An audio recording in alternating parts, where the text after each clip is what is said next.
Hello, listeners. This is Kat, and welcome back to Put Your Hands Up Podfics. This will be the continuation of When Realities Collide. This will be Part 12, Chapter 12. So let me get this straight. Tsukuchi's foot taps indignantly as his sharp gaze sweeps between Shota and Nezu. The two of you want to bring Midoriya to meet Deku. Have you lost your minds? Aren't we supposed to be preventing them from meeting for Midoriya's safety? You both remember who that kid in there is, right? The A-tier villain who's been terrorizing heroes for over a year? Ring a bell. Shota remains quiet, glancing down at his boss, who is staring intently in the room that contains Deku. The rodent hums, not an answer, simply an acknowledgement towards the detective. Shota stares at Tsukuchi for a moment, before turning his own attention to the room containing Deku. For the most part, the kid has just been sitting quietly, head thrown back as he stares up at the ceiling. The room is small, with just a window and a door. There's a lock on the door, which is currently locked to keep Deku restrained, an added level of security in addition to the cuffs Tsukuchi had insisted upon, and it's the only way in or out. Unless he gets in contact with the League, there's no way for the kid to get out without them letting him out, not to mention there's no way for him to get in contact with them. They'd searched the kid upon his arrival into the school, and he'd been honest about not having any technology on his person or in the bag. It's both sound and quirk-proof within the walls of the room. The quirk containing force fields surrounding the room similar to the cuffs the child is also bound with, meaning they can turn it on and off with specific requirements, such as the key and the control panel on the outside of the room. This room is usually where they'll escort students in the middle of quirk accidents to contain or neutralize the possibility of them hurting themselves or someone else until they can calm down or get their quirks under control.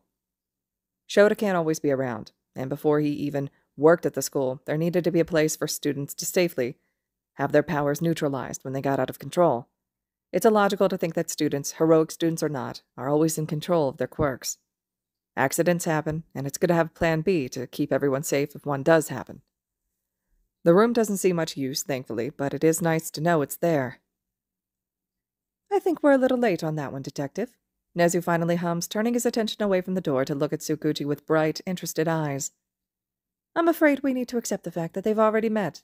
Midoriya left school grounds, and there was simply nothing I could do to prevent that. He was already outside the gate when I got the alert that the gates had been opened. He was out of grasp as soon as he left sight of my cameras. And you didn't think to prevent that somehow? Tsukuchi's gaze is locked with Nezu's own unwavering eyes. Students leaving school grounds, the gate denying it. This is a school, the rodent narrows his eyes, not a prison. Emergencies and accidents happen, and my students deserve to be able to leave if need be for whatever reason. Bakugo-kun is a student at my school, and his ID allows him access in and out. I was notified, but I was ill-prepared to stop him from leaving. Our security isn't to keep people in, it's to keep people out, Detective. I trust my students to respect our rules. I trust Midoriya to do and act as sees fit as a student at this school. Hang on. Shota slivers his eyes as he stares down at his boss. It sounds to me like you knew he was going to do something stupid. I suspected he may try something. Nezu shrugs, nose twitching faintly. I didn't anticipate him taking Bakugo-kun's student ID and leaving in the middle of the day without warning, but I did suspect he might try to make contact with Deku. I think it's fair to assume any one of us would try to understand what went wrong if put in Midoriya-kun's shoes. I don't condone how he went about it, but I understand the concept. It was reckless, Shota snaps, unsure if he's snapping at his boss or just in general the situation. Either way, Nezu doesn't appear to take it to heart. Indeed. Nezu bows his head in an agreeing nod. But that's not much different than any of the students at this school when it comes to the greater good, now is it? Any of our students would try to help if they could, putting themselves at risk whilst doing so. I have no doubt that the young man is a student at my school. You're telling me. Shota sighs through his nose, scrubbing at his eyes with the heel of his palms. Alternate Aizawa surely had his hands full with that kid. This is insane, Tsukuchi hisses under his breath. How are you two so calm? I can't allow this to happen. Seriously. Since when do we allow villains to call the shots? He doesn't deserve to see Midoriya, and I'm not one for conforming to a villain's demands. He could be dangerous. He worked with Shigaraki. This could be a trap or a ploy. We don't know. We can't trust him. Surely you aren't considering humoring him. The boy has been searched, Nezu reminds sharply. His journals were taken to another room. He was without a phone when he arrived here like he said he was, and that room he's in is quirk-proof at the moment. Even if the League was planning something, not even Kurogiri's Portal Void quirk would be able to get access to that room. He is no risk to us, or Midoriya. Not as of current. Tsukuchi's mouth puckers like he'd bitten a slice of a lemon. We're not even going to interrogate him before bringing the kid in.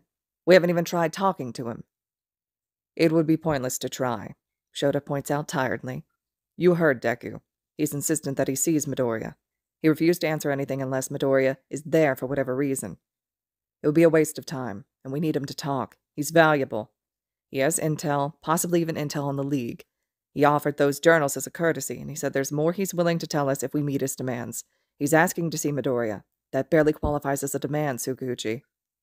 He's a villain, Tsukuchi huffs in exasperation. He wants Midoriya. We need to protect Midoriya, and one for all. We're screwed if the League gets a hold of that kid and his quirk. He's a villain who turned himself in, Shota snaps back instantly. Are you not curious as to why? Why he suddenly turned himself in? Why he suddenly showed up here? Midoriya did something, no doubt about that. But remember, Deku showed up here voluntarily. Don't you think Deku would have tried something when he had Midoriya alone? Or even when he ran into the kid and I at the beach? If Deku wanted Midoriya or that quirk, he could have had both easily, without the hassle of being arrested. Think rationally, Tsukuchi. Deku is smart. Why else would he want Midoriya now? Tsukuchi narrows his eyes. We could ask him, Nezu suggests, offering a toothy grin. With Midoriya-kun's company, of course. Otherwise, I fear Deku won't be very compliant. And if the kid doesn't want to talk with his villain doppelganger? We won't force him, Nezu shrugs calmly. It's entirely Midoriya-kun's decision, of course. Can't we turn your argument back onto you? What if he does want to talk to his villain doppelganger? Neither of us can say with certainty. That decision lies with Midoriya-kun alone. Tsukuchi still hesitates. Look, Midoriya wouldn't have risked everything to meet Deku yesterday if he didn't want to, Shota adds sharply, turning his head just slightly to peer through the window at Deku. The kid hasn't moved an inch. We can't make a decision regarding this without him. We don't have enough information to understand this, and we won't unless we bite our tongues and let them interact. Midoriya is just a kid. Tsukuchi frowns deeply, unimpressed. He sure is, Shota huffs back. But guess what? So is Deku by that logic. Your argument is null when they're the same person. We know he's just a kid, but I trust Midoriya with my life, my husband's life, and my students' lives. I'm not saying the kid isn't an idiot for going behind our backs to talk to Deku. All I'm saying is he made a judgment call, one that I encourage my students to make, and as far as I can see, somehow, he managed to convince Deku to turn himself in. Shota draws in a breath, shaking his head slightly. We have Deku in custody. I firmly believe that it's entirely Midoriya's doing, even if I can't fathom what the kid could have done to make it happen. I don't know about you, but I want to understand this. As do I, Nezu chimes in calmly. It is quite peculiar, don't you agree, Detective? I still don't think this is wise. Tsukuchi's frown deepens, though he does look torn at the argument. Our school is perfectly safe, Detective, Nezu hums thoughtfully. If that's what you're worried about. After our first encounter with the League, we've doubled down on our security. Deku is in a room where he cannot provide coordinates, nor will any of the League's quirks be of any use. There's simply no way Shigaraki or that void quirk user can enter the premises without me being aware of it. Fool me once, shame on you. There will not be a twice. I believe you, the detective sighs, pulling his hat off to card his fingers through his hair.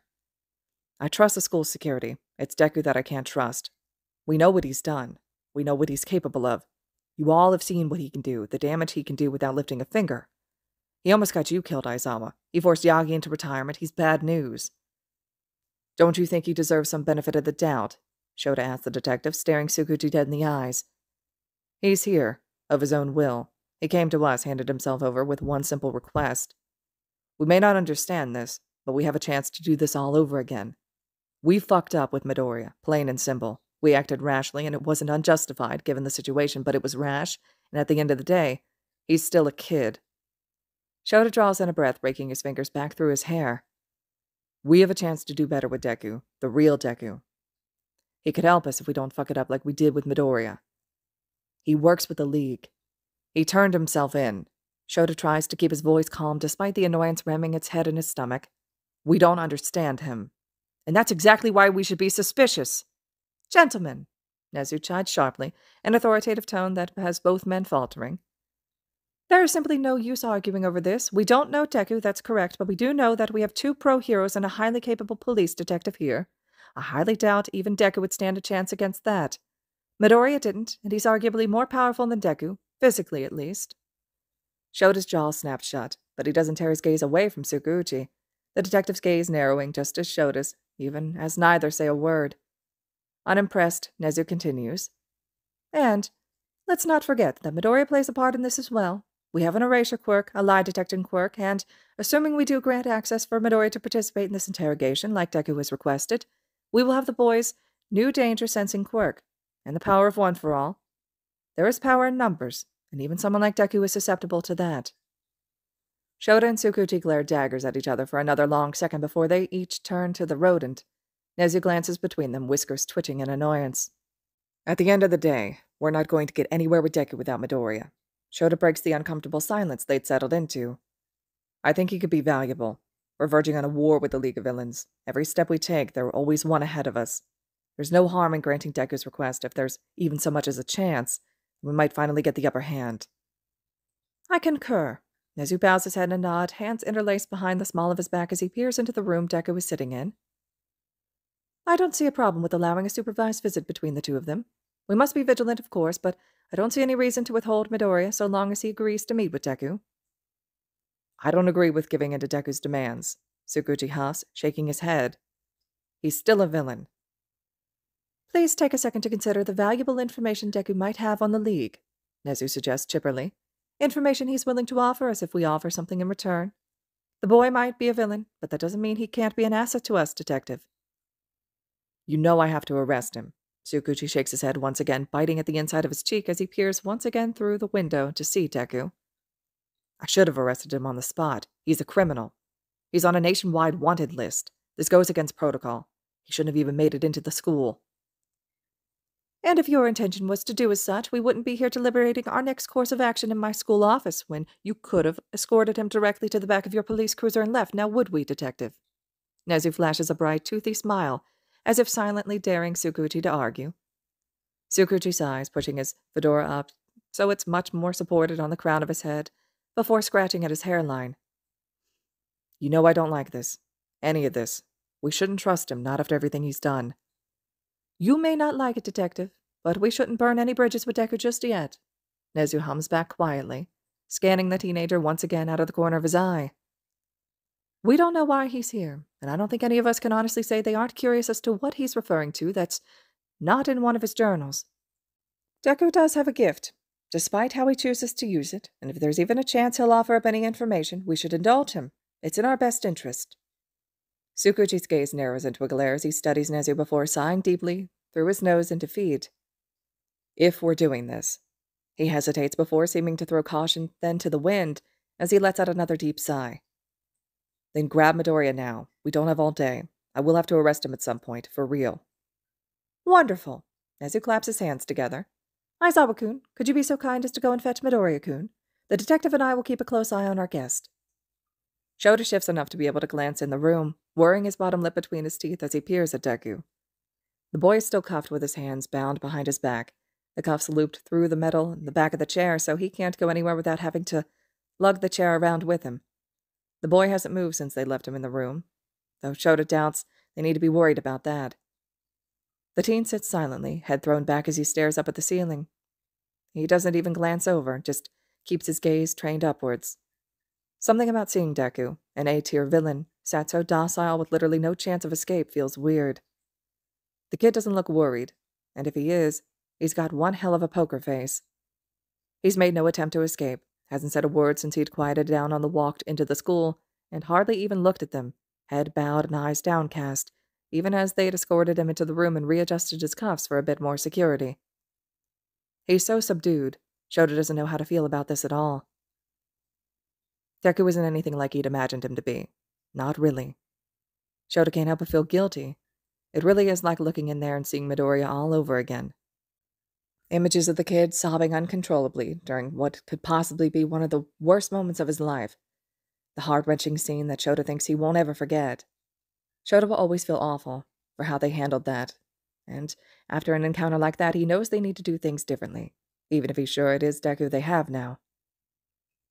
Yeah, Shota breathes out in reply to his boss. I'll go grab him. Shota knows he drags his feet a little when it comes to fetching Midoriya. There's a small part of him that doesn't actually want to risk putting the two in a room together, despite his earlier arguments contradicting that part of his mind entirely.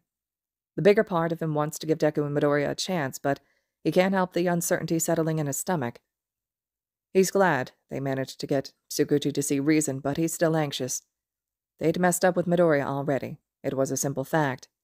Everything they'd done since the kid was dropped into their laps had fucked with the kid. That interrogation, that had been an honest mistake, but had turned out to be cruel and traumatic. It's excusable. Midoriya was Deku, just a different Deku, but they'd still reacted accordingly given the situation, even if it had traumatized the boy. Then there was the All Might fuck-up. There is simply no excuse for that one. They should have told the retired pro when they first figured out that Midoriya was not their Deku, plain and simple.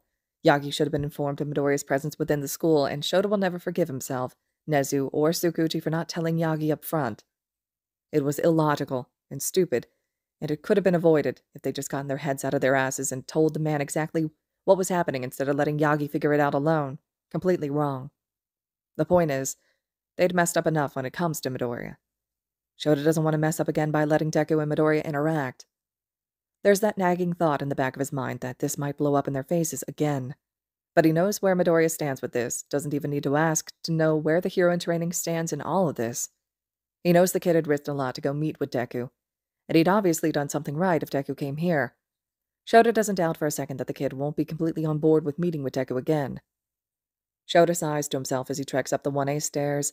It's still early enough that he knows most of the students are still asleep, but he knows some are probably awake. He'd rather avoid any questions, so he opts for the stairs rather than the elevator. The apartment door is unlocked when he turns the handle. It only takes a couple steps into the apartment to find Midoriya. Hisashi and Midoriya are both sitting at the table in the kitchen, each nursing a mug of what looks to be tea. He can't smell the strong scent of coffee, even if he silently wishes he could, but he does faintly smell peach, so Shota assumes it's some of the peach matcha tea he'd gotten from Yaoyorozu that first night Midoriya was here. The kid's eyes snap towards him when he settles in the doorframe of the kitchen, and just a second later Hisashi glances over as well, lips pulled downward in a frown. The man studies Shota, subtly, like he's trying to decide if Shota's hurt or not after meeting Deku once again. Shota doesn't know what his husband finds, since the man doesn't let his scrutinizing eyes stray from Shota's frame. In turn, Midoriya looks more like a spooked animal than anything else as he stares wide-eyed at Shota, awkwardly shifting in place as his hands tighten around the mug. Deep in Shota's heart, he feels bad about how he'd reacted that morning, knowing Midoriya had probably been stewing on everything in utter confusion since Shota hadn't been calm enough to offer any explanation to the kid, who he'd known instantly played a dangerous part in what was transpiring with Deku. The kid audibly swallows, wide eyes flicking towards Hisashi, then back to Shota, before dropping quickly to his mug. He thumbs gently at the side of the mug, on near the handle, head bowing even further as if trying to hide himself from Shota. Hello, Sensei. He definitely looks guilty, or nervous. Shota can't tell, but both are reasonable. Midoriya. Shota greets gruffly, glaring at the kid. Seeing the teenager now, he's a bit ticked off about yesterday all over again. Now he has a basic understanding of what the kid had actually been up to, and he certainly does not approve of sneaking out to meet a villain without backup or even anyone just knowing where you are. Shota absolutely hates it, but it's also so very Midoriya, he thinks. Mind telling me what you were actually up to yesterday? The kid stiffens, shoulder shrugging up to his ears as he stares intently at the contents in his mug. The boy looks over quickly, scanning Shota before his eyes are right back on his mug of tea, throat bobbing in another nervous swallow. I think you already know, Sensei, Midoriya mumbles with a wince. Am I in trouble? Shota narrows his eyes, leaning against the doorframe. Take a guess. No? Shota huffs, unimpressed. Try again. The teen slumps in his chair, shaking his head mutely. After a second, the kid draws in a shaky breath, glancing up at Shota once again.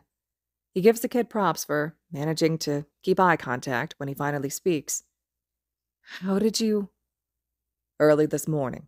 Shota starts, stepping slowly into the room to stand beside the table, attention entirely on the teenager, studying his expressions and body language sharply.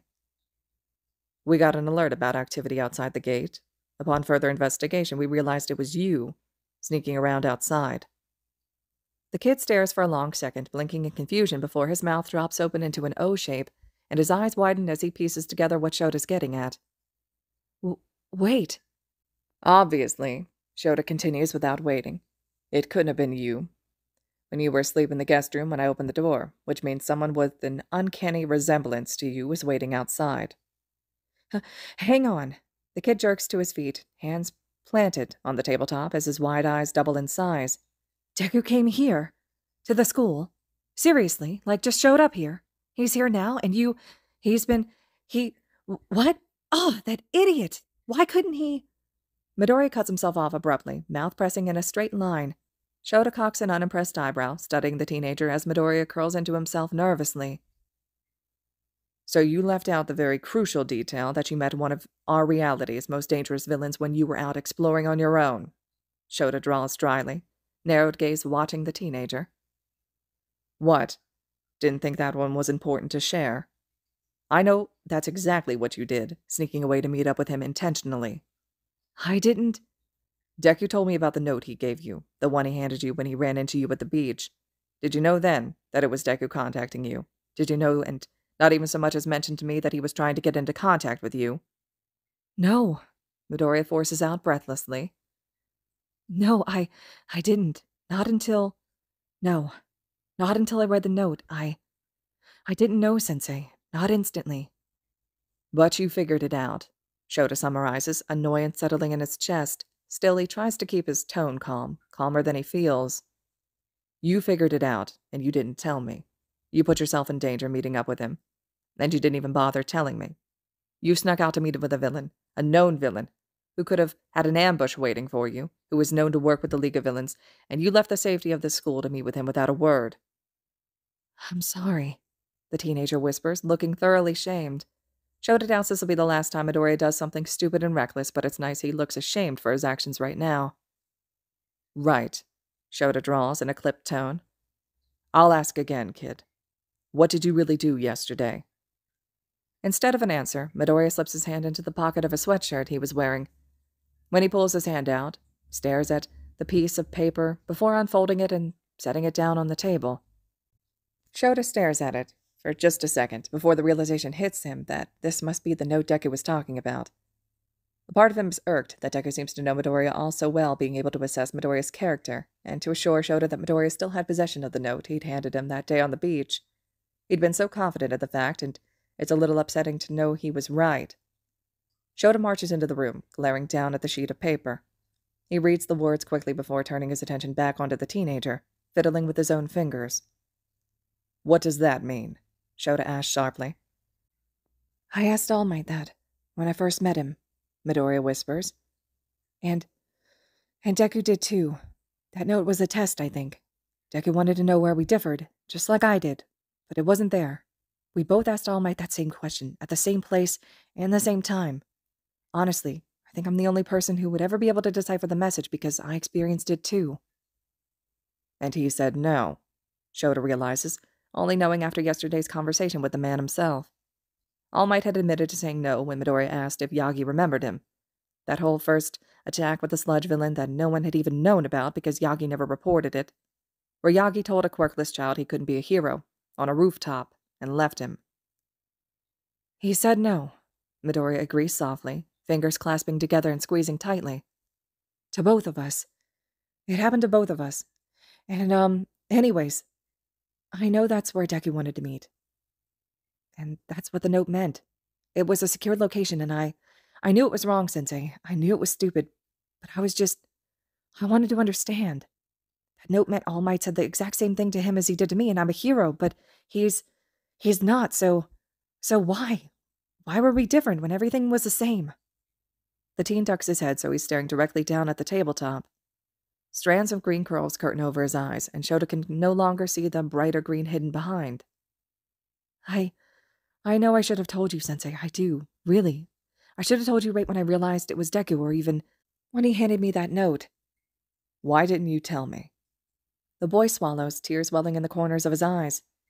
He palms at his wet eyes, drawing a stuttered breath before looking up once again. I couldn't. The boy stresses the word desperately, looking just as stressed as how he says it, frantic, snapping up to stare at Shota.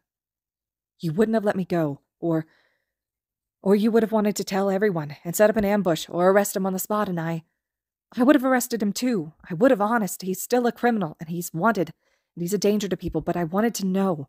I wanted to understand him before anything else, and I figured if we didn't do things in his time, it wouldn't happen at all, so I didn't tell you. That explains why you didn't before you snuck away to meet up with a villain, Shota huffs, trying not to snap. But why didn't you tell me after your meeting with Deku? I didn't think you'd understand, the teen admits, swallowing nervously. Their opinions of Deku are said. I can't change that. And it makes sense, don't get me wrong. He's a villain, and that's a known fact.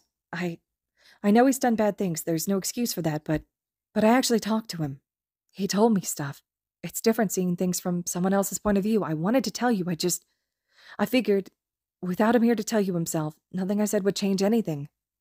I can't help him if he doesn't want help. You don't think he's bad, little listener?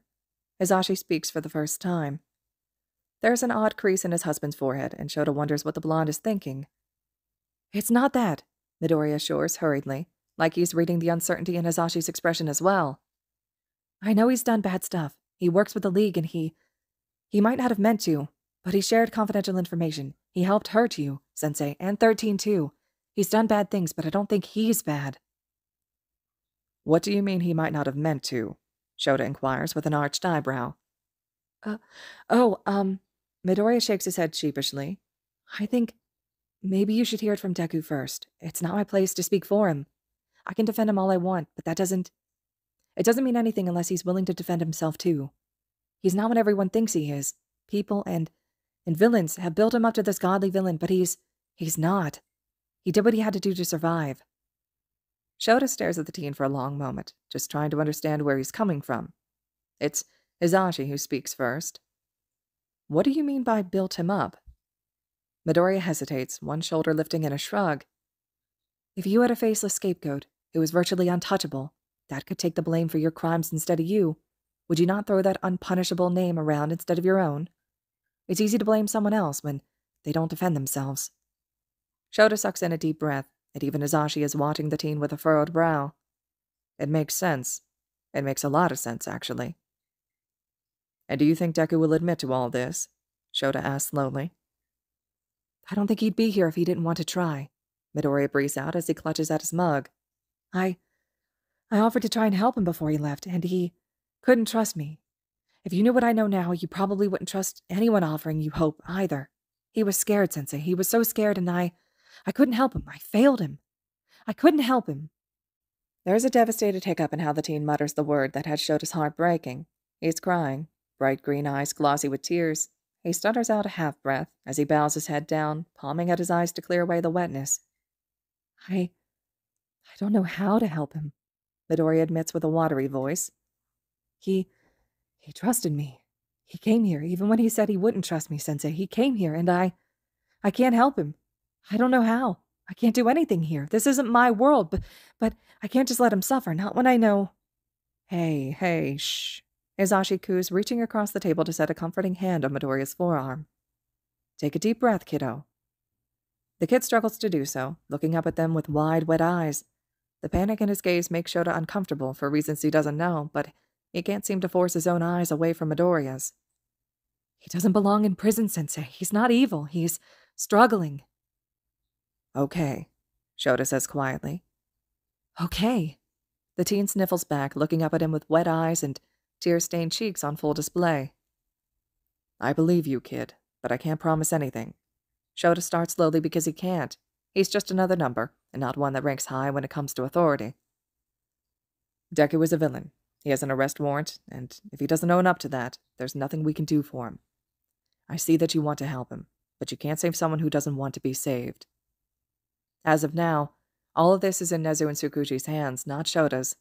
He's almost in the same boat as Midoriya, a voice that could be easily ignored, but he's willing to try if Midoriya is sure about this. If the kid is sure enough to sneak out against orders and to sit here pleading Deku's case. If he's right, and Deku isn't what they think he is, Shota will fight for him too. He already knows the story of Deku and All Might meeting, but what else is there that he doesn't know about? What else is not just Deku, but Midori had been through that could have carved their unique characters despite them being the same person. He wants to be saved, Midori sniffles, wiping at his nose. He blinks wet lashes at Shota before dropping his gaze back to his lap, voice barely a whisper. He just doesn't know how.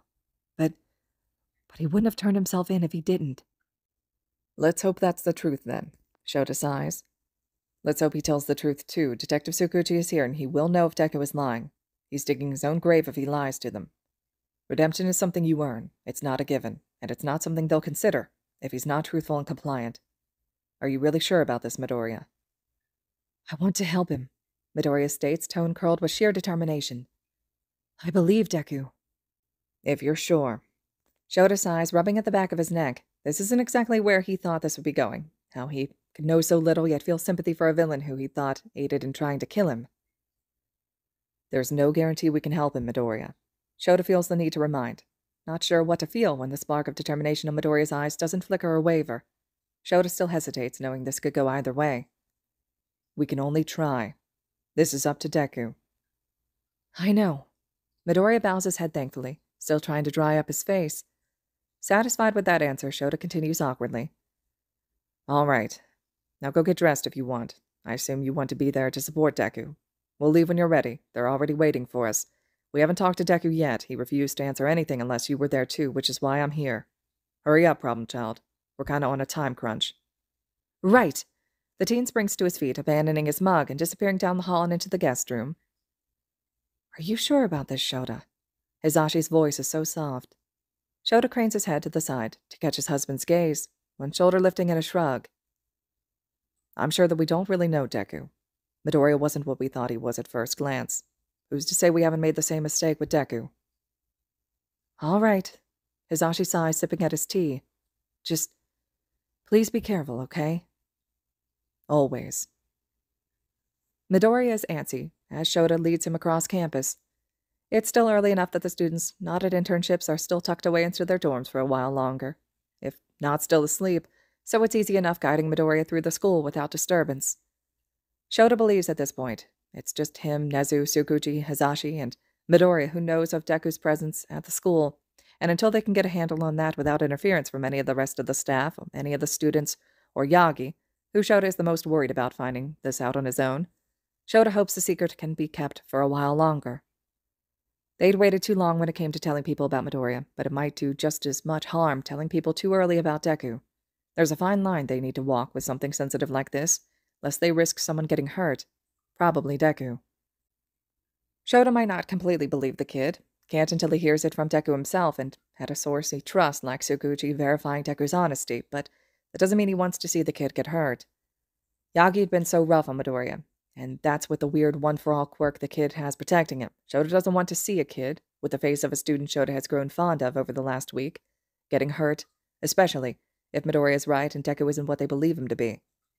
Not to mention that if Deku is still quirkless, he's not going to have any protection against Yagi. Villain or not, Yagi had gone too hard on Midoriya when Deku is a verified quirkless person.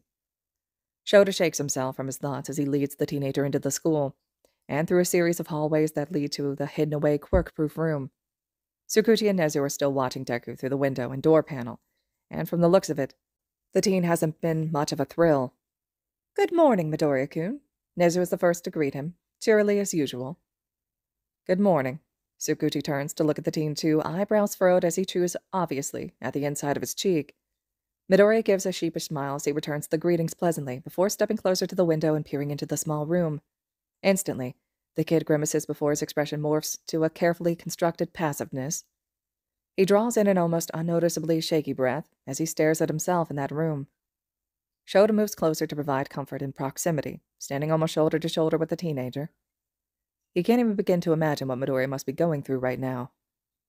The kid tenses abruptly when their shoulders brush before relaxing almost immediately when he realizes who it is at his side, looking back over his shoulder and offering Shota a wobbly smile. Shota lifts a hand to pat the teen's shoulder, and it seems to work in calming him down a bit more. Can we go in? Midoriya asks hesitantly. Of course, Nezu chimes easily, smiling toothily at Midoriya. I'm quite interested to see how Deku responds to you, Midoriya-kun, since he was quite persistent about your presence here. You've made quite the impression on our young friend in there.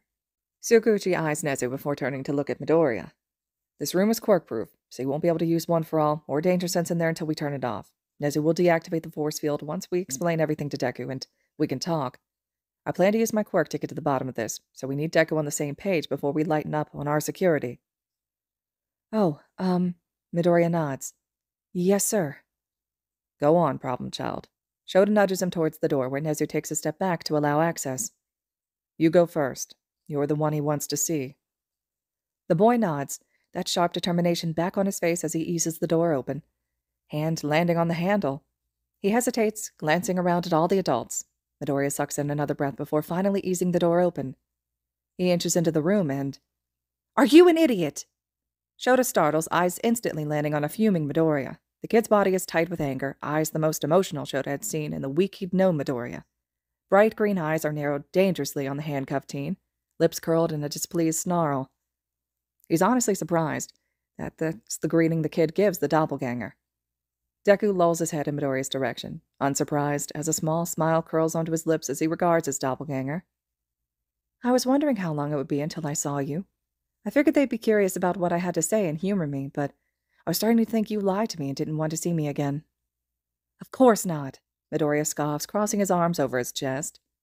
I would never lie about something like this, you idiot. If you had just come with me when I offered, you wouldn't have had to wait here at all. It's not my fault you took matters into your own hands and turned yourself in. Isn't that what you wanted? Deku glares lightly. Yes, the teen sees. But I can't help you if I don't know what your dumb plans are. You could have at least given me a heads up. You said no when I offered to help you. That's pretty final to me. I needed to think about it. And what? You think I could have just walked away with you right then and there? Deku shifts, leaning back in his chair and letting the entire situation settle on Midoriya. I still had loose ends to tie up, and I couldn't leave my journals there. I doubt they'd be able to crack my code, but think about if they had. Scary shit in those books. Would you have preferred if I'd leave them in Shigaraki's dry, decayy hands? You're insufferable, Midoriya groans, stepping into the room without hesitation. How are you the most trusting person I've ever met? You wouldn't trust me when I was there offering to help, but all too willing to when I have no idea what's going on. At least I'm actually trusting you, Deku sneers. I don't have to be here. Kind of hard to leave when you're cuffed to a chair, Midoriya snaps back. Hey, Shota glares between the two of them. Knock it off, the both of you. You're teenagers, not preschoolers. Act like it. We didn't bring Midoriya here for the two of you to bicker. Midoriya wilts instantly, looking back at Shota with a kicked puppy expression, while Deku regards Shota uncertainly. The villain leans back in his chair. What happened to taking everything with a grain of salt because I'm a villain eraser? I never said it wouldn't happen. Shota shrugs in his own defense. Count yourself lucky. We're even humoring you instead of shipping you off to the police station to be processed and sent away. Oh, yeah, the teen snorts, cuffs clinking as he pulls at his hands lightly. I feel really lucky. You could be in jail, Midoriya chimes in, eyeing Deku warningly. Deku pauses, swallowing uncertainly as he bows his head. For the first time since Deku had shown up, he almost looks scared. Was he fearful of prison? Shota doubts the kid wouldn't have heard horror stories of prisons like Tartarus working with the villains, but he looks terrified. Shota can look at Deku right now, and 100% see Midoriya in there too. Something unpleasant shifts in his stomach at the thought. Maybe they're more alike than they thought they were. He'd honestly thought the same thing about Midoriya when he'd met him. Thought the kid wasn't anything like the Deku they knew of, but if Deku himself isn't anything like they think he is, how wrong are they about the kid? Deku clears his throat, that mask of a teasing smile slipping back into place even if his eyes still look scared and dull. All right, fine. You're right. This is more than I deserve, I guess. No, Midoriya sighs deeply, stepping more into the room as he cards anxious fingers through green curls. I'm sorry. That was harsh. I know I'm sorry. You deserve more than this. The teen turns back to the adults, now all crowded in the doorframe, and Shota front and center, considering he's the only one who stepped up to scold the teens. Can we uncuff him? Please? He promises he won't do anything bad. He does? Deku muses teasingly without looking up. Midoriya, who is close enough to the other, gently backhands him in the shoulder with enough force to have the other wincing. I was kidding. Yes, I promise I won't do anything. There's literally nothing I can do anyways. I mean, I'm no match for Eraserhead as is, but throw in a detective, the smartest being in Japan, and whatever the hell you are, Midoriya, and I may as well be taking it lying down. Midoriya, kid. Suguchi hesitates.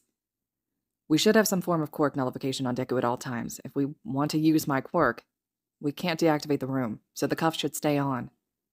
Midoriya's brow furrows as he looks between the three men before glancing back at Deku. But he's quirkless. Aren't they a little pointless? I tried to tell them.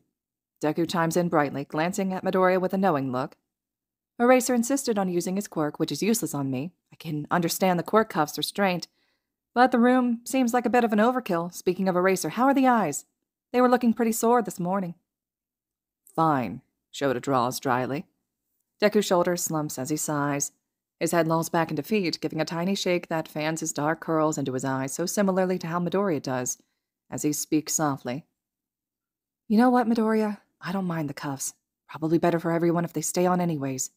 You're fighting a losing battle. I mind, Midoriya sighs, turning back to the adults. He's not here to hurt anyone. None of you understand. He doesn't want to hurt people, and I get you want to keep everyone safe, and that you need to be cautious, and I know that he's done bad things, but he came for help. For help, you say? Nezu hums, glancing over at the cuffed teenager. What kind of help, Deku? Deku opens his mouth to speak, but shuts it just as fast as he offers a hardly there shrug instead. It's starting to feel like it doesn't even matter what I say or do. This is why I was so afraid, Midoriya. Midoriya draws in an unsteady breath, eyes watering once again as he bows his head. Shota thinks there's some hidden message in that none of them understand, but Midoriya clearly does if the way he crumbles emotionally is anything to go off. Midoriya sniffles, wipes at his eyes before looking up once again. You don't trust him, and that's fine. He doesn't deserve that yet, but don't you trust me? Midoriya. Tsukuchi starts uncertainly, but is quickly cut off by Nezu. Deku. Nezu is focused intently on the cuffed teen. I'm willing to compromise with you. You and Midoriya-kun want the cuffs off, but at this moment, we simply can't trust you. If you want us to consider your request, I need you to answer one question completely honestly, and we carry on from there. Deku looks between everyone, eyes lingering on Midoriya the longest. The student bows his head in a nod, which Deku stares at for a second longer, before looking back at Nezu. All right, Stoat. Sounds fair. Shoot. Deku, Midoriya seethes. Don't call people things. What? Deku cocks an eyebrow. Am I wrong? Is that not what he is, a white stoat? What else could he be? He's not a bear, he's too small, even if it does make sense for the ears. And he's not a cat or a dog. A mouse or a rat is the closest guess, but his tail is furry, which isn't typical for rodents of that nature. That leaves a stoat, a white stoat. Besides, what else would you like me to call them, when no one has introduced themselves? Hat Man, the rat, and homeless man? You know who Eraserhead is, Midoriya scoffs, rolling his eyes. That's just rude. But if I didn't, Deku teases. Unfortunately, Nezu chimes, nose twitching in interest. Deku does have a point. That is our oversight. You know Eraserhead, but this is a detective sent in from the Musutafa Police Department, Detective Tsukuchi, and I'm this school's principal, Nezu. Deku bows his head in acknowledgement. Was I right about your species? I will not confirm nor deny, Nezu grins, flashing pearly white teeth. Your analysis ability is quite remarkable, though, Deku. I must say, stoat is not a guess I hear very often. We're getting off track, Tsukuchi interrupts, sharp eyes flicking around the room. We don't have time for this. I agreed to this to ask questions, so Deku, what do you know of all for one? Who? Deku quirks his head in confusion.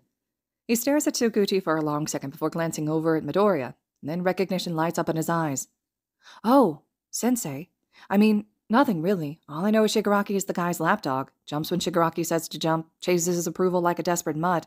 You should have seen the wreck that guy was after you arrested his precious sensei. He was like a ticking time bomb. Did you ever meet Sensei? God, no, Deku huffs with a shake of his head. I didn't want to. None of us did. All Sensei ever cared about was Shigaraki anyways. Trust me, all any of us ever heard of the man was when he'd communicate with Shigaraki through a TV in the bar, never in person. Sometimes Shigaraki would head over to visit Sensei, wherever the man was, but only Kurogiri and Shigaraki ever went. What does Sensei have to do with any of this? Tsukuchi frowns, staring at the kid. Do you know of Sensei's quirk? No. Deku returns the frown. Why? He's telling the truth, Tsukuchi finally announces, grimacing uncertainly. He's still quirkless.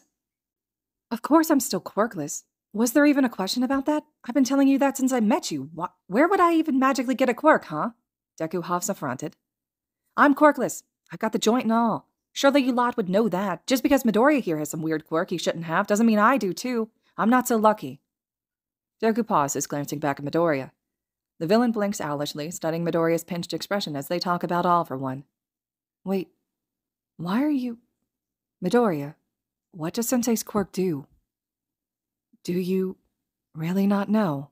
Midoriya asks quietly. No, Deku shakes his head slightly.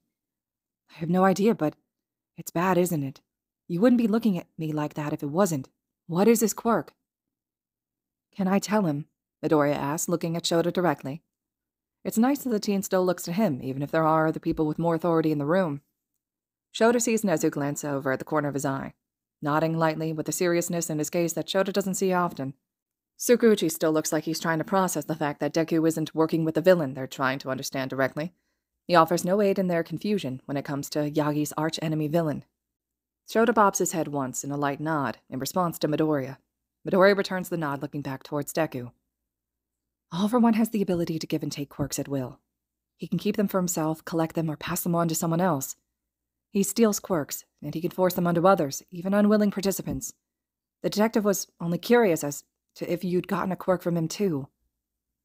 He can... Deku draws in an unsteady breath, expression paling, as he processes. I wouldn't want a quirk if it came like that. That's immoral, even for me. We've been working with someone like that all along. He's been leading us. He was always just a voice on a TV, like Shigaraki's conscience or something. I swear I had no idea he could... Oh, God. The color is drained from Deku's face entirely, and he looks seconds away from a panic attack, eyes wide and mouth quivering. He lets out a humorless laugh, looking genuinely scared. Maybe I didn't know what I was getting myself into after all. Shota feels bad for the kid, and it takes a second for him to process the feeling considering he's looking at Deku, the kid who'd made Shota's teaching job far harder than it ever should be, since that first week of school. Deku had played a role in all of Shota's teaching shortcomings since this new school year started. He just can't seem to process the contradicting emotions.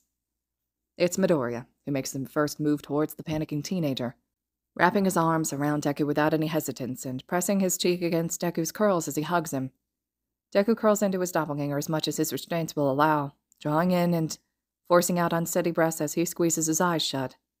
There's something heartbreaking about watching the kid struggle through the beginnings of a panic attack, pushing it down and repressing it.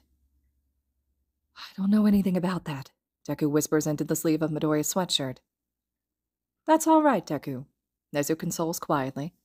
We were unsure whether or not you would know anything, but we needed to be sure before this could go any further. Now, as for our side of the deal, we'll remove the cuffs. I must caution to you that you're still under arrest. Eraserhead here won't hesitate to use his capture weapon to restrain you if sees fit.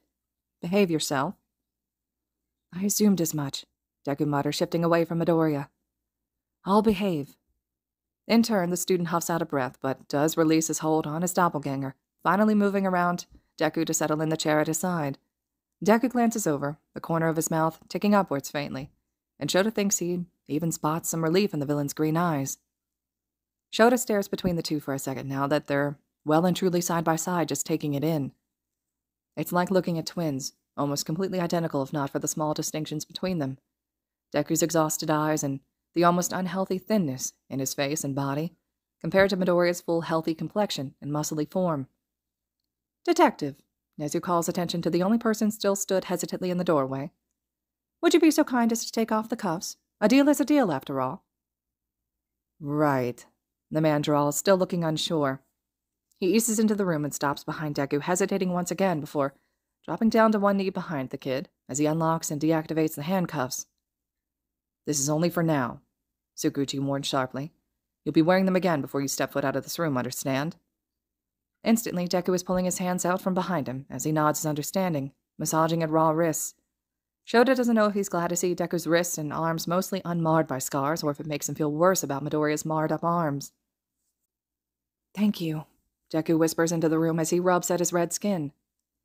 I never thought you'd even consider this. Looks like I was right to request Midoriya here. His words leave a foul taste in Shota's mouth because he's right, completely. If Midoriya wasn't here, they would never have even considered taking the handcuffs off. None of them would, even with confirmation from Tsukuchi that the kid is indeed still quirkless. It takes a couple minutes for everyone to sort themselves out. Nezu closes them all in the room, and one by one everyone takes a seat at the table. It's similar to when they'd been in this position with Midoriya, Nezu and Tsukuchi facing the kid while Shota takes the side of the table, sat between Nezu and Midoriya. The only difference is that now they're facing two Midoriyas. So, Deku asks after a moment of silence once everyone's seated, hands interlaced together and settled on the tabletop. How are we playing this? This is an interrogation, Tsukuchi mutters in return. We ask questions and you answer. Right, Deku nods quickly. Makes sense. Let's start simple, shall we? Nezu hums first, intense gaze watching Deku. How did you join the League of Villains, Deku?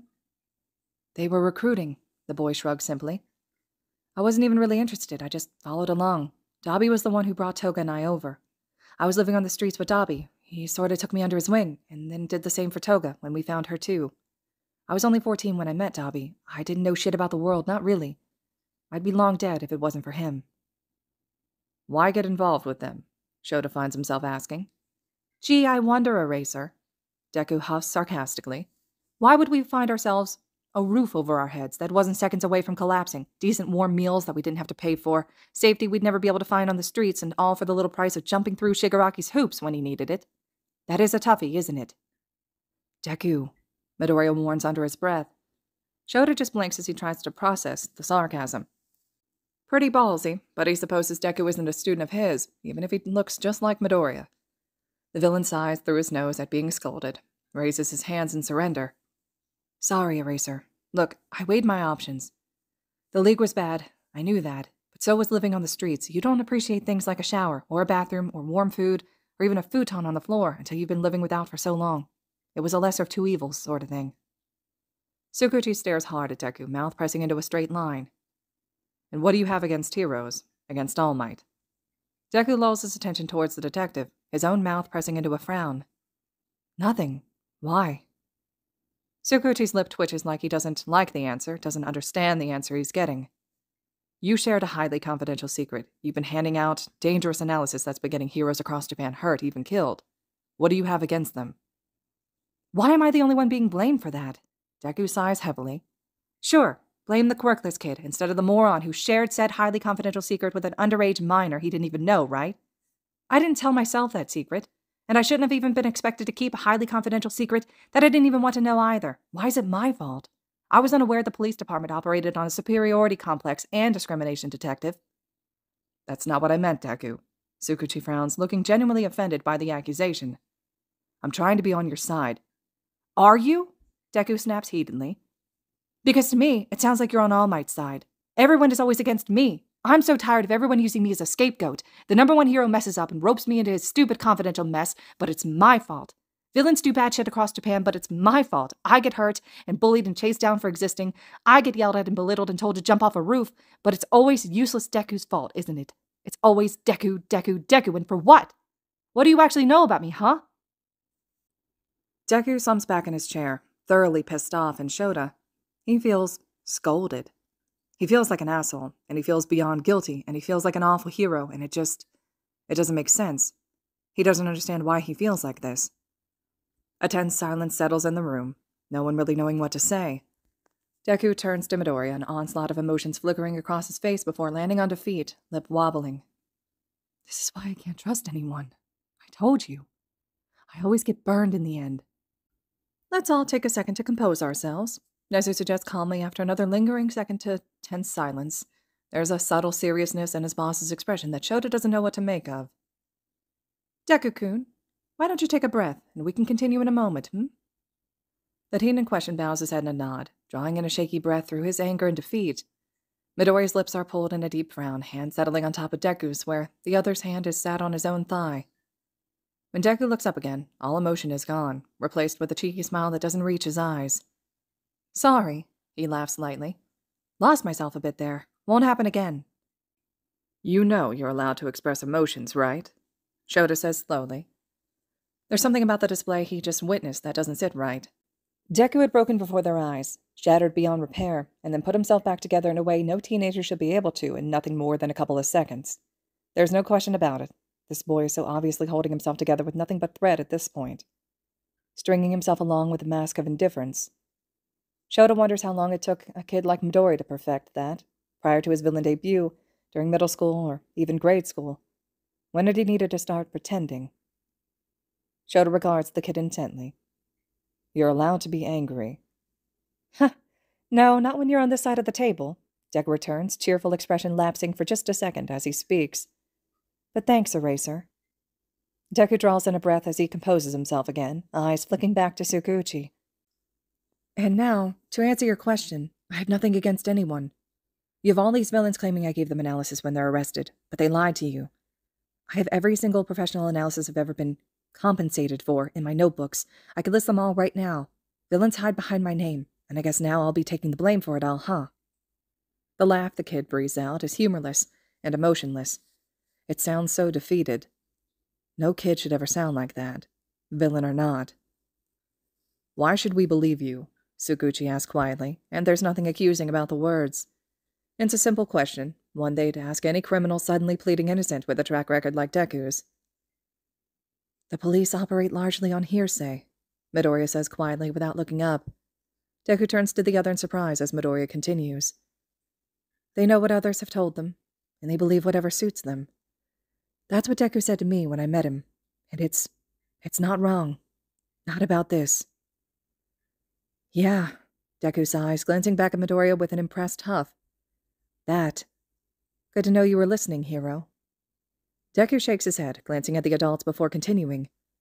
You've never talked to me, and I've never admitted to anything, but I've still risen to some sort of supervillain in your channels. I'm not saying I'm innocent. I will own up to what I've done.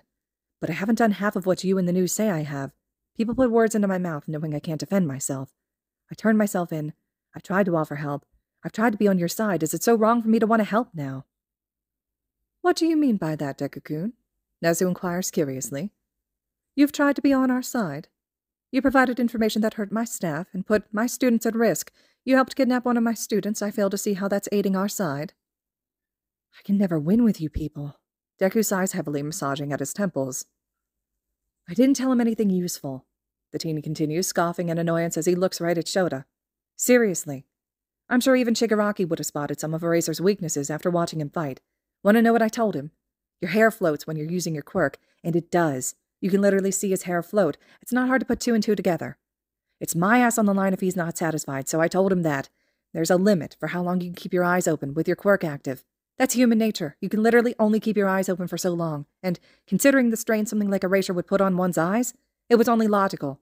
It was the weakest analysis I've ever provided, the least I could get away with without having Shigaraki's quirk turned around onto me for disobeying him. That's it.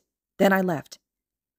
Shota doesn't really know how to feel about that, though it's true, and obvious if you're observant enough. Deku had still provided that information that Shigaraki had used to hurt him. Deku pauses, nose wrinkling in thought. And Bakugo. Don't even get me started on him. I knew him. Before he applied to your school and before he could even talk, he was an asshole. Always was. Bullied me, tormented me, hated me because he thought I was weak compared to him. But, all that aside, he was always so headstrong. We'd always wanted to be heroes together before I was diagnosed quirkless and he got his powerful quirk. Deku pauses again, glancing up towards the ceiling in thought. I knew Shigaraki was going to take one of them. I simply suggested the one student I figured could hold his own. Shigaraki could offer him the sweetest deal, but I knew Bakugo would just tell him to fuck himself. He had no problem saying it to me, after all. He's got his bullhead set on being a hero, and has since we were little. Nothing will persuade him at this point. You were playing mastermind this whole time? Shota asked slowly. It seems you were orchestrating things we didn't even know about. I was... Deku bites his lip. Trying to level the playing field. I don't have power. I'm insignificant, but that doesn't mean I'm useless. Shigaraki relied on my analysis and stopped thinking on his own. That's a mistake. It wasn't hard to nudge him. He likes a challenge like Bakugo. He likes the game. I worked for him, but that doesn't mean I worked well. I've long since given up on trying to please people. Trying to be something no one will ever let me be. I'm not on their side. But you've been helping us. Tsukuchi looked startled at the revelation. I wouldn't go as far as to say helping. Deku rubs at the back of his neck. I don't want to see you lose.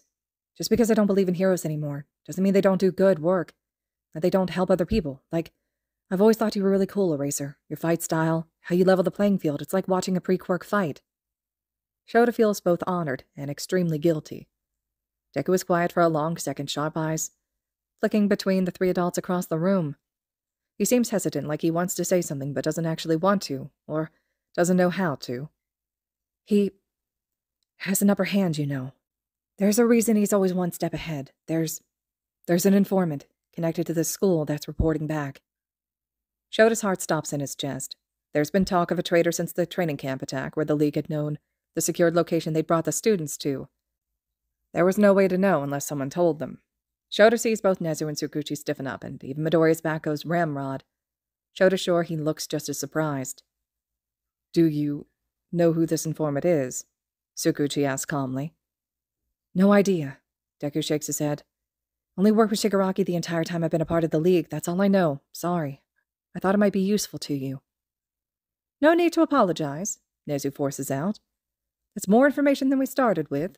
We believe there'd be a chance there could be a traitor after all the unfortunate events that have taken place, but to have verification that our theory is the truth. Nezu tapers off thoughtfully, obviously not wanting to discuss anything more in the presence of Midoriya and Deku. We'll take that into consideration. Thank you, Deku. Deku nods slowly. So, what happens now? Well, Tsukuchi clears his throat. I still need to bring you into the police station. I'd like to conduct a more formal interrogation, which will be recorded. I have more questions. I need to get to the bottom of everything, if I'm going to reverse your death certificate, and we can go from there. Am I going to jail? Deku asks quietly, sounding the most terrified Shota thinks he's heard a teenager. Which is an accomplishment, considering Midoriya had sounded just as scared a week ago. Tsukuchi hesitates, opening his mouth to speak. Not if I can help it, Nezu interrupts sharply, surprising everyone with the chipper declaration. You've been more than helpful and completely honest. I believe there's a chance we may be able to turn this around so it portrays you as a victim instead of a villain the world knows you to be. Trauma is a motivator, and it sounds like you've been through plenty. You were wronged, discriminated against. The police and heroes alike have provided you a disservice. Nezu hums to himself. You won't get off free, but it will lessen your punishment if we can prove you were nudged towards villainy with no other option, not entirely of sound mind, which seems to be the case. Plus, there's the fact that you are indeed a minor. There's a large margin for redemption and rehabilitation with juveniles. Right, Deku nods slowly. But what does that mean? What'll happen to me? We don't know your entire story yet, Midoriya-kun, but we can delve more into that at the police station. We should know everything before we build your case. Nezu pauses, studies Midoriya before smiling. If all goes according to my plan, Midoriya-kun, I would like to formally offer you a position at this school. Wait. Deku nearly falls over. What? What the hell? You have a talent, Nezu hums, pushing himself up from his seat and pulling himself up onto the table so he can strut towards the teen. Analysis like yours should be nurtured. There's room for your talents to grow, and I believe this school is the perfect place for that. Assuming I can iron the details out with the police chief, I'd like to offer you the position of my personal student. I'm a villain, is the only thing Deku seems to be able to force out. You've been wronged, Nezu corrects kindly, stopping right in front of the stalling teenager. You've done bad things, no argument. But you can grow from that. Learn from your mistakes. You made the choice to seek help, to risk it all and turn yourself in. That's a step in the right direction. Your notebooks will aid us, and now this is far better used to help people than to hurt people, no? A gift like yours shouldn't be locked away. I know potential when I see it. And you are simply fascinating. You want me at this school? A hero school? UA? I do, Nezu nods, whiskers arching forwards in interest. It won't be the traditional way, not really. You'll still be under high security, likely an ankle monitor for a while, but you'll be able to learn and attend classes. It won't be easy, you have a record, even with the students, but we just might be able to rehabilitate you in the coming years. That. Shota frowns to himself, thinking it over. That could work. You'd have restrictions that other students wouldn't. Very little freedom, even within these walls. But it's a step up from Tartarus. Anything's a step up from Tartarus. Deku sniffles, dragging his sleeve over his eyes. Are you serious? This isn't... You're not tricking me. I told you that you weren't putting your trust in the right people. Midoriya lightly bumps his shoulder against Deku's. Aizawa-sensei doesn't lie. He gives rational deceptions. Brat. Shota scoffs playfully, softening at Midoriya's bright smile. We're completely serious, Deku. You'll need to put in the effort too, but this sounds like it'll be a real option if we get the green light from the right people. It won't be easy, though. There will be hoops to jump through, Tsukuchi agrees thoughtfully. But I think it's doable knowing what we know. I'll help Nezu where I can, and once we have a full statement from you, we'll be able to start on the paperwork. We can go from there. Yes, Nezu agrees. We should make our way to the police station hastily. Deku draws in a shaky breath. Can a racer be there with me? I figure Midoriya isn't exactly a good candidate. You can't walk around with both of us together without raising suspicion, but, I trust a racer. Midoriya trusts him, so I do too. Sure, kid. Shota agrees instantly. He wants to get the full story too, but he'll stick with the kid if he wants Shota there with him. It's the least he can do after everything. Another Midoriya Izuku who Shota knows will be a handful that he'll undoubtedly grow fond of. I just have to walk Midoriya back to the dorms. He's grounded for sneaking out. Deku snickers and Midoriya's face morphs into betrayal, along with a squawk of, "Sensei!" Wonderful, Nezu beams. Just before we go, I have one question for Deku. You said that there was information you could offer us that wasn't in one of your journals, Nezu starts. Was that the information that there was a traitor in our ranks? No. Deku arches an eyebrow, looking around as if determining if they deserve the information he's harboring. It's worse. Have you heard of the Shia Hisaikai, the Yakuza? Yes. Tsukuchi bows his head in a nod, glancing subtly at Nezu and Shota both. We're familiar. Good, Deku nods. That makes this easier. Listen, they have a little girl held hostage. They're using her quirk to make quirk-erasing bullets, and the League has an interest in her. She's in grave danger, and... Deku's hands curl into fists, speaking through clenched teeth. And she needs help. They're abusing her. It's completely inhumane, what they're doing to her. She needs help, before the League tries to get their hands on her first.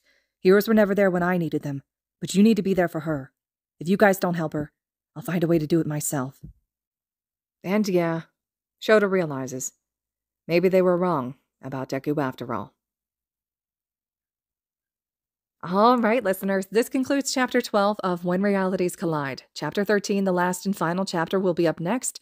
I hope you all are still enjoying. I'm eager to hear your thoughts and reactions to this, and as always, thank you so much for listening.